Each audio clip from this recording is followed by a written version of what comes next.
example of APT, advanced persistent threat. So I given you two examples in APT. Most likely they are very common. One is phishing and one is the cross-site scripting.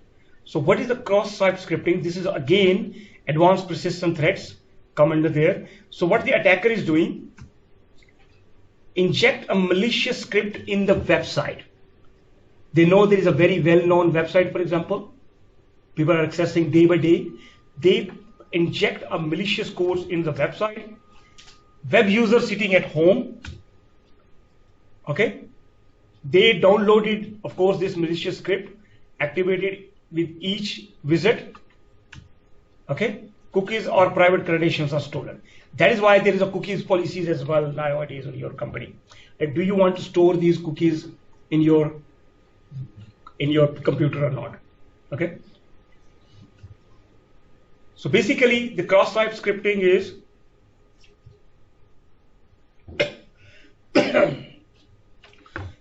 attacker launching sending a malicious code inside this website. Users are accessing this website,